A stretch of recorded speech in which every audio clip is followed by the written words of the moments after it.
사랑하는 주님의 제자들 여러분, 오늘 2025년 35번째 주일을 맞아 여러분 모두에게 예수 그리스도 안에 있는 충만한 은혜와 축복이 가득하시기를 기도합니다. 여기 아이오와는 이제 8월 마지막 주로 접어들면서 이제 밤에는 기온이 많이 떨어지고 밤벌레 소리가 계절의 변화를 느낄 수 있게 해주는 가운데 우리는 오늘도 이렇게 주님의 은혜로 예배에 임하고 있습니다. 여러분들이 계시는 위스콘신과 일리노이와 미시건과 뉴욕과 또 한국과 세계 도처에서 이 예배에 함께 하시는 분들이 계시는 곳은 어떤지 모르겠습니다만 모쪼록 하나님의 은혜 안에서 모두 건강하고 행복하시기를 기도합니다. 그럼 오늘 2025년 35번째 주일날 아침에 하나님의 영광의 예배에 초대받고 함께 하신 여러분 모두를 환영하며 전능하신 하나님 우리 아버지, 우리의 구주가 되시는 예수님, 또 우리의 성화주가 되시는 성령님을 예배하는 자리로 함께 나갔으면 좋겠습니다.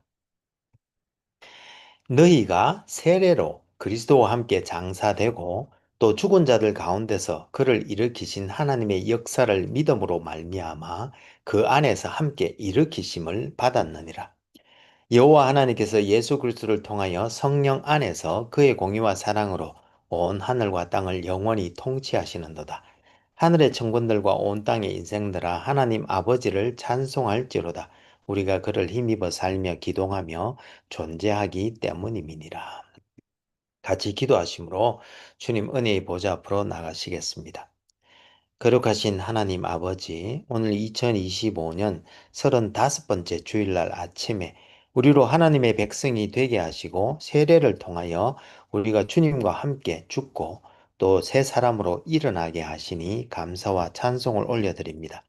하나님 아버지, 지금 우리가 성령과 진리로 예배드릴 때에 여기 함께한 주님의 모든 주님의 백성들에게 지금 이 시간 영광으로 임하여 주옵시되 아버지의 크신 사랑 안에서 우리 주 예수 그리스도의 은혜와 성령님의 교통교제케 하심이 우리들 모두에게 충만케 하여 주옵시고 저희들이 올려드리는 감사와 찬송과 영광을 하나님 아버지 홀로 받아 주옵소서. 영광의 주님, 우리 주님 예수님 이름으로 기도합니다. 아멘. 오늘 하나님께서는 골로새서 2장 6절에서 19절 말씀을 통해서 우리들에게 말씀하시는데 제가 오늘 본문을 읽어 드릴 때에 하나님께서 여러분들의 마음에 친히 말씀해 주실 줄 믿으며 먼저 오늘의 본문을 읽기 전에 오늘 본문의 컨텍스트를 잠시 살펴보았으면 좋겠습니다. 우리는 지난주에 교회 성례에 대해서 함께 살펴보았는데요. 이번 주에는 개혁주의 교회의 두 성례 중에 첫 번째로 교회 세례에 대해서 함께 알아보면 좋겠습니다. 그럼 오늘 본문인 골로새서 2장 6절에서 19절까지 말씀을 함께 읽어보도록 하겠습니다. 이것은 하나님의 말씀입니다. 그러므로 너희가 그리스도 예수를 주로 받았으니 그 안에서 행하되 그 안에 뿌리를 박으며 세움을 받아 교훈을 받은 대로 믿음에 굳게 서서 감사함을 넘치게 하라. 누가 철학과 헛된 속임수로 너희를 사로잡을까 주의하라. 이것은 사람의 전통과 세상의 초등학문을 따름이요 그리스도를 따름이 아니니라. 그 안에는 신성의 모든 충만이 육체로 거하시고 너희도 그 안에서 충만하여 졌으니 그는 모든 통치자와 권세의 머리시라. 또 그 안에서 너희가 손으로 하지 아니한 할례를 받았으니 곧 육의 몸을 벗는 것이요 그리스도의 할례니라. 너희가 세례로 그리스도와 함께 장사되고 또 죽은 자들 가운데서 그를 일으키신 하나님의 역사를 믿음으로 말미암아 그 안에서 함께 일으키심을 받았느니라. 또 범죄와 육체의 무할례로 죽었던 너희를 하나님이 그와 함께 살리시고 우리의 모든 죄를 사하시고 우리를 거스르고 불리하게 하는 법조문으로 선 정서를 지우시고 제하여 버리사 십자가에 못 박으시고 통치자들과 권세들을 무력화하여 드러내어 구경거리로 삼으시고 십자가로 그들을 이기셨느니라. 그러므로 먹고 마시는 것과 절기나 초하루나 안식일을 이유로 누구든지 너희를 비판하지 못하게 하라. 이것들은 장래일의 그림자이나 몸은 그리스도의 것이니라. 아무도 꾸며낸 겸손과 천사 숭배를 이유로 너희를 정죄하지 못하게 하라. 그가 그 본 것에 의지하여 그 육신의 생각을 따라 헛되이 과장하고 머리를 붙들지 아니하는지라. 온몸이 머리로 말미암아 마디와 힘줄로 공급함을 받고 연합하여 하나님이 자라게 하심으로 자라느니라.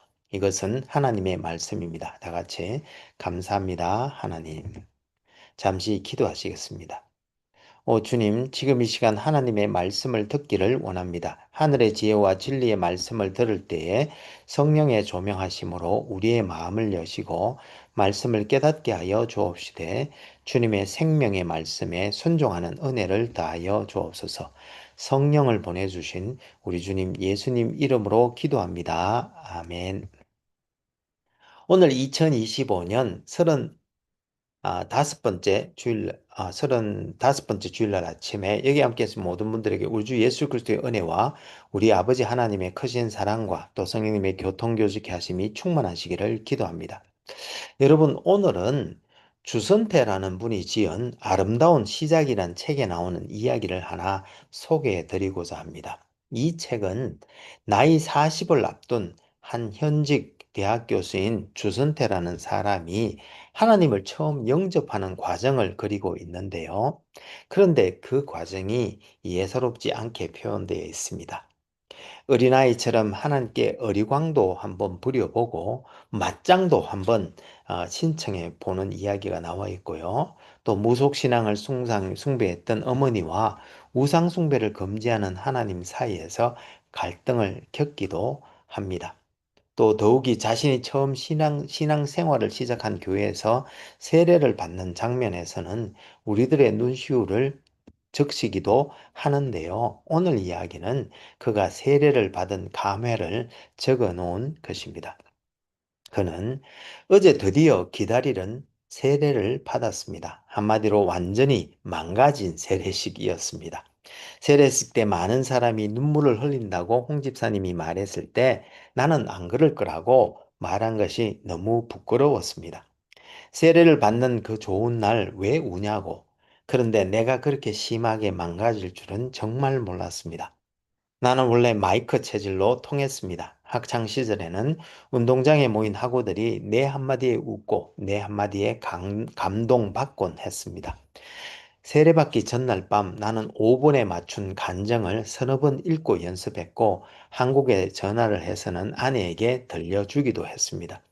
아내는 너무 감동적이라고 하면서 나는 정말 남편 잘 만났다고 난 것 같다고 말해 주었습니다. 목사님이 무릎 꿇고 앉아 내 머리에 손을 얹고 힘을 주셨는데 이제 시작이다 하며 마음을 굳게 먹고 있었는데 물이 내 머리를 타고 흐르자 감정이 복받치며 눈물이 왈칵 쏟아졌습니다. 물로 죄를 씻는 형식을 취한다고 했는데 그건 단순한 형식이 아니었습니다. 자리에 돌아와 앉았는데도 눈물이 멈추지 않았습니다. 이 자리에 오기까지 왜 그렇게 힘들었고 또 오래 걸렸을까요? 결국 이렇게 될 것을 뭐가 잘났다고 그렇게 버텼을까? 사람들을 펑펑 울리겠다고 자신하던 나는 없었고 죄를 용서받고 눈물 흘리는 초라한 나만 있었습니다. 내가 흘린 눈물에는 과거에 대한 서러움도 담겨 있었던 것 같습니다. 그리고 이제 죄를 용서받고 든든한 하나님의 세계로 들어간다는 격한 행복의 눈물도 있었습니다. 하나님은 멋지게 간정하겠다는 나의 교만함도 여지없이 무너뜨리셨습니다. 하나님은 잔머리 굴리는 교만한 나를 원하시지 않는 것이 확실합니다. 그래도 나의 그 진심을 하나님이 들으셨으니 나는 만족하고 행복합니다. 여러분들은 세례받을 때 어떠셨습니까? 이분과 같은 그런 눈물 흘린 감정이 있으십니까? 오늘 여러분들의 세례식에 대해서 한번 생각해 보시고 그 첫사랑을 다시 되새기는 시간이 되시기를 소망합니다. 오늘 본문에도 세례의 의미에 대해서 설명하고 있는데요. 우리 함께 살펴보면서 은혜 나눌 수 있기를 소망합니다. 먼저 오늘 본문 내용을 요약해 보면 골로새서는 여러분들이 잘 아시다시피 바울이 로마에 가택연금 중에 쓴 네 개의 옥중 서신 중 하나로 골로새 교회의 이단, 즉 그리스도의 선제성을 부인하고 인본주의적 철학을 강조하며 천사 숭배와 유대교의 규례를 지킬 것을 강조하는 이교적 가르침이 침투하였다는 소식을 듣고 이에 대하여 교훈하기 위해 쓰여진 서신서인데, 바울은 그리스도는 모든 창조물이나 권세들보다 탁월하신 분으로 우리 그리스도인들은 세례를 통하여 그리스도와 함께 죽고 또한 일으키심을 받아 그의 충만하심에 참여한 바, 철학이나 천사 숭배나 규례에 얽매이지 말고 그리스도 안에서 행하되 그리스도와 함께하는 새 사람을 입으라고 권면하고 있습니다. 오늘 본문에서 바울은 세례의 의미를 잘 설명해 주고 있는데요.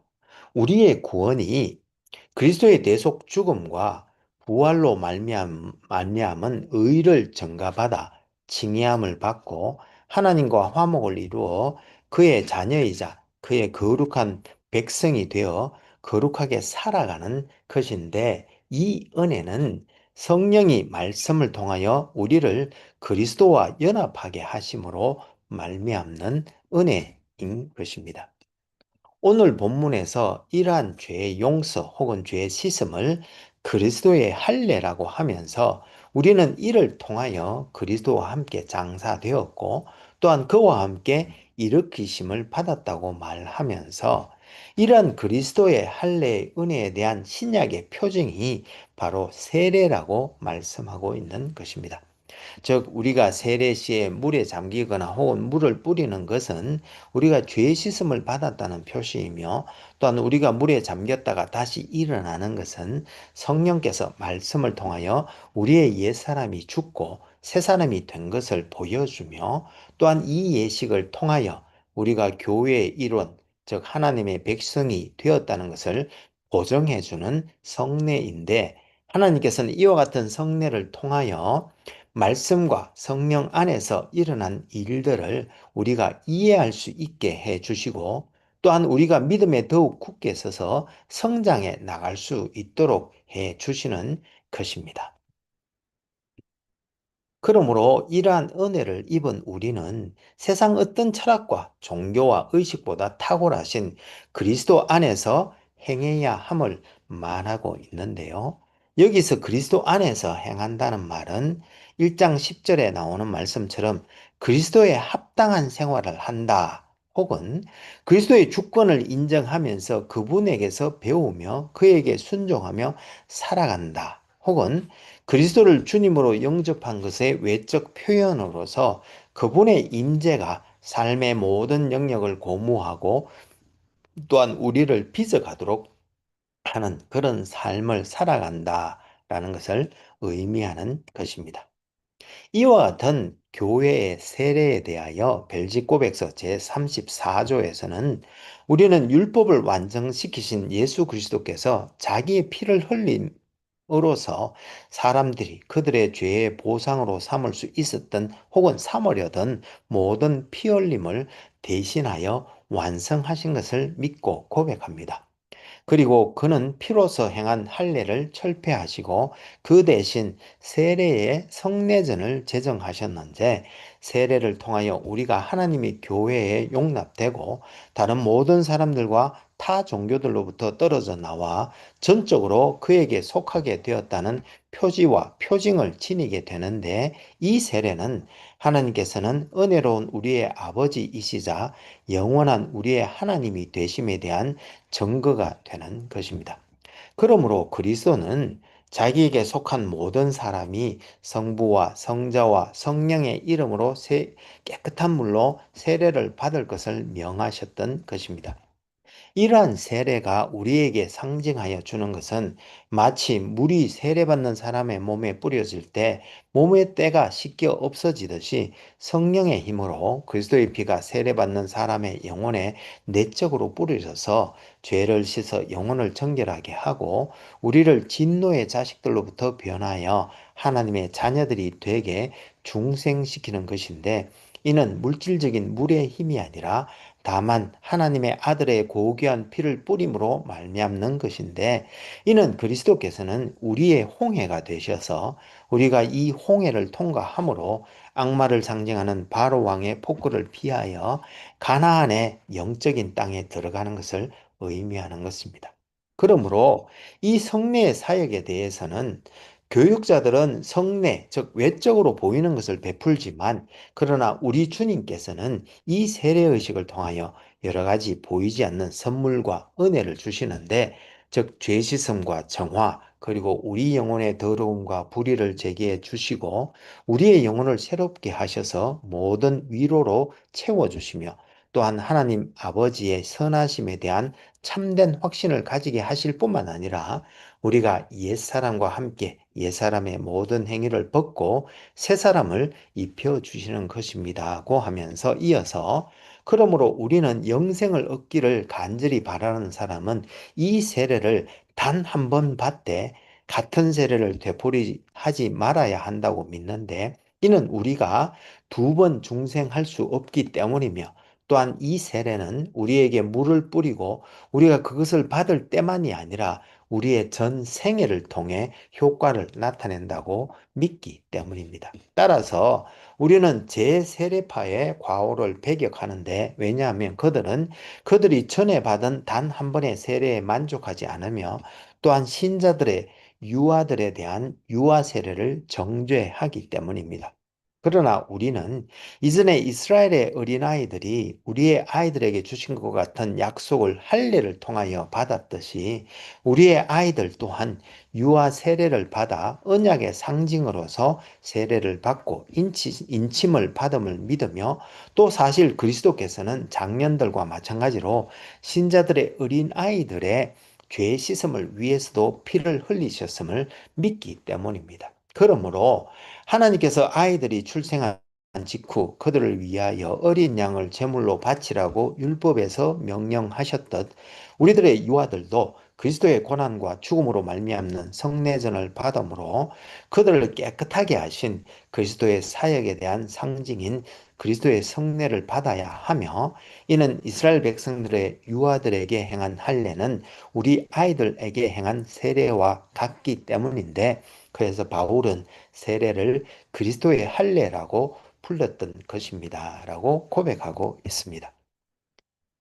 이 별직 고백서에서 알 수 있듯이, 결국 세례는 물이 사람의 몸에 뿌려질 때 몸의 때가 씻겨 나가듯 성령의 힘으로 그리스도의 피가 세례받는 사람의 영혼에 내적으로 뿌려져 죄를 씻고 영혼을 정결하게 하며, 진노의 자식이었던 우리들이 하나님의 자녀들이 되게 중생시키는 것을 상징하는 것으로, 우리는 이 세례를 통하여 죄 씻음과 정화, 그리고 우리 영혼의 더러움과 불의를 제거받으며 우리의 영혼을 새롭게 하심으로 모든 위로로 채워주심을 경험하며, 또 하나님 아버지의 선하심에 대한 참된 확신을 가지게 될 뿐만 아니라 옛사람과 그 행위를 벗고 새사람을 입게 되는 것을 믿는 것입니다.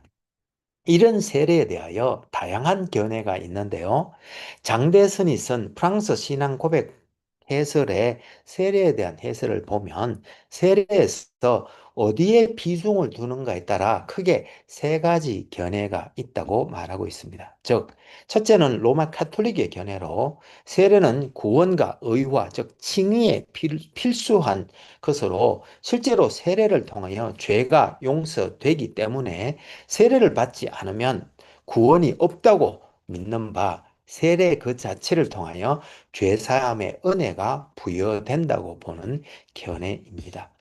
반면 둘째 견해는 세례의 시행 자체를 필수로 생각하며 회개 행위와 그 보속을 부수적으로 강조하는 로마 카톨릭의 세계관, 세례관과는 다르게, 세례받는 사람의 회개 또는 믿음을 세례의 본질로 강조하는 제세례파의 세례관이 있는데, 이는 세례를 받는 사람의 회개와 삶의 개선, 또 자기의 죄가 그리스도에 의하여 참으로 제거된 줄 믿는 믿음, 그리고 세례를 받고자 하는 자발적인 요청을 하는 사람으로 한정하여 세례를 주는 등, 세례를 받는 사람의 믿음과 행위에 방점을 주는 입장인데, 이러한 제3파의 입장에 대하여 칼빈은 세례는 우리의 믿음의 연약함에 관계없이 세례를 행하시는 하나님의 신실하심에 세례의 본질이 있다고 말하였습니다.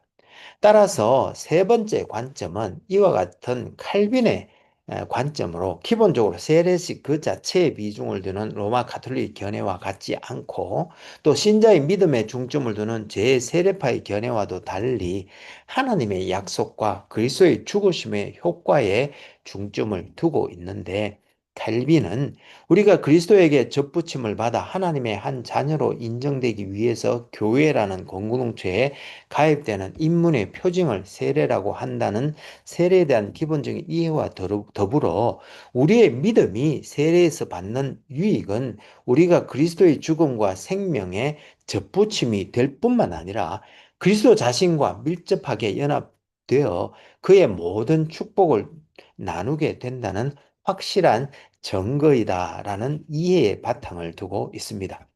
그러므로 세례의 근거는 세례 예식 자체의 권위나 이를 시행하는 사제의 권위에 있는 것이 아니며, 또한 자원하여 세례를 받고자 하는 신자의 믿음이나 회개의 신앙에 근거하는 것도 아니고, 오직 세례는 그리스도께 접붙여서 연합을 이루도록 하시는 하나님의 약속에 근거한다고 보아야 하는 것입니다.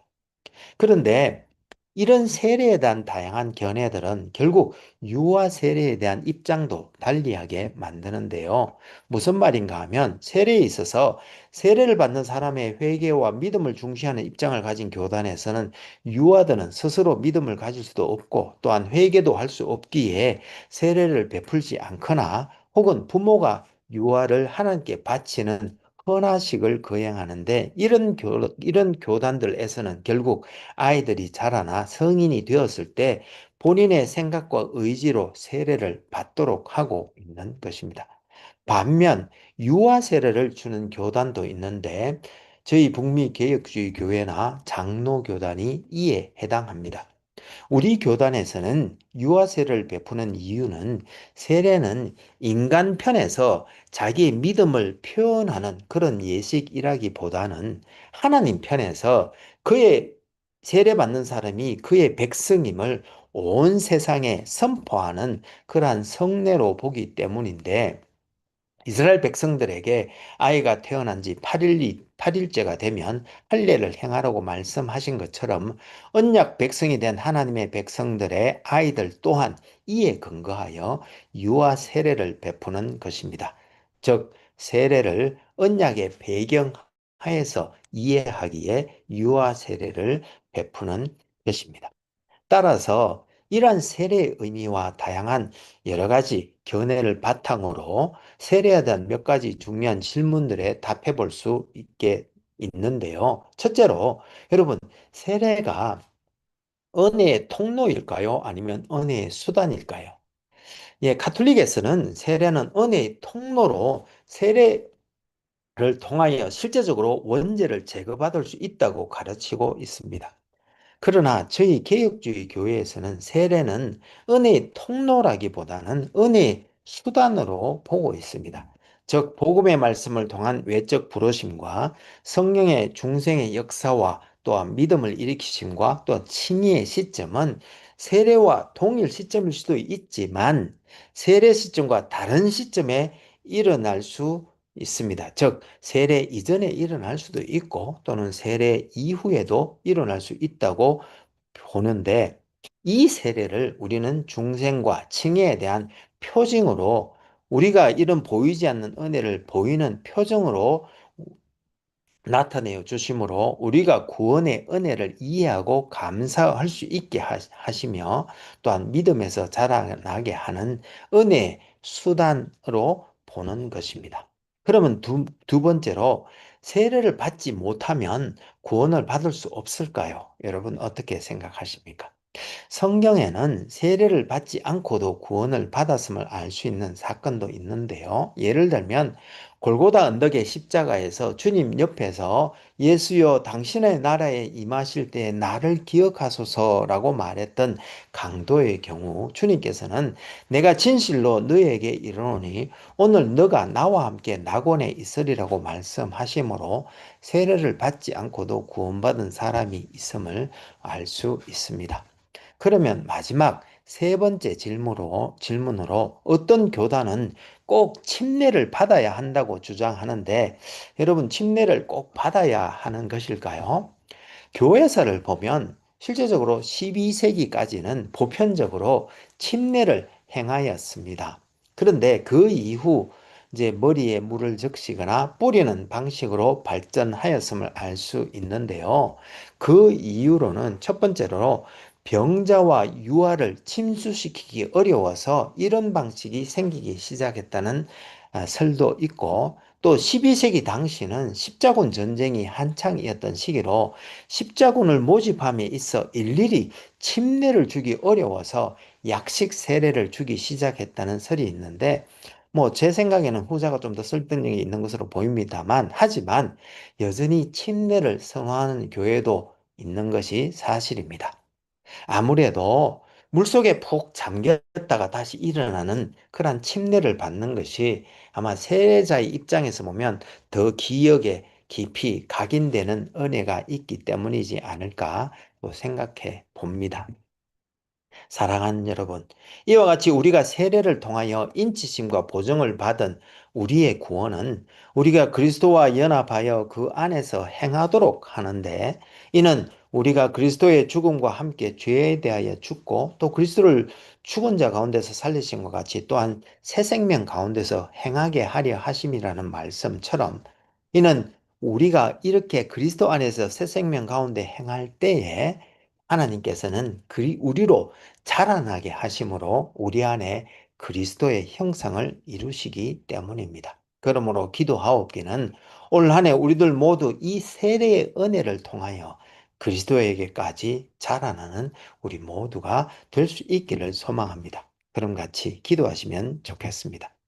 신실하시고 감사하신 하나님 아버지, 오늘 2025년 35번째 주일을 맞아 우리들에게 세례를 통하여 그리스도 안에서 우리가 옛사람이 죽고 또한 새사람으로 거듭나 이제 하나님의 공급하신 은혜를 통하여 그에게까지 자라나게 하시니 감사와 찬송을 올려드립니다. 주님 십자가 밑에 엎드려 간절히 기도하옵기는 올 한 해 여기 있는 우리들 모두에게 이런 세례의 깊은 은혜를 깨닫고 또 이제 새 사람으로 거듭나 그의 형상을 이루기까지 자라나는 우리는 모두가 될 수 있도록 도와주옵소서. 우리로 말씀과 성령을 통해 그리스도와 연합하게 하시고 그 모든 은택을 우리에게 부어주시는 우리 주님 예수님 이름으로 기도합니다. 아멘.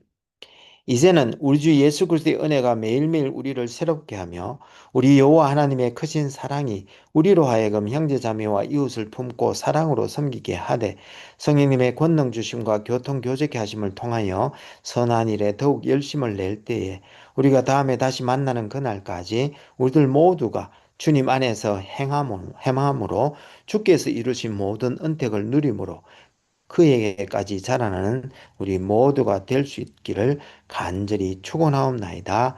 아멘. 감사합니다, 여러분. 오늘 2025년 35번째 주일날 아침에 우리 주 예수 그리스도의 은혜와 하나님의 크신 사랑과 성령님의 교통 교제케 하심이 차고 넘치는 복된 한 주가 되시기를 기도합니다. 혹 여러분들 중에 다음 세대를 세우고자 하는 저희 한울교회 비전에 성원해 주시기를 원하시는 분은 젤러 계정 info@churchbeyondborders.com으로 후원해 주시거나 혹은 책을 보내실 분은 Church Beyond Borders 앞으로 책을 쓰셔서 교회 주소 4122 Falls Street, 디모인, 아이오와 5031D로 보내주시면 감사하겠습니다.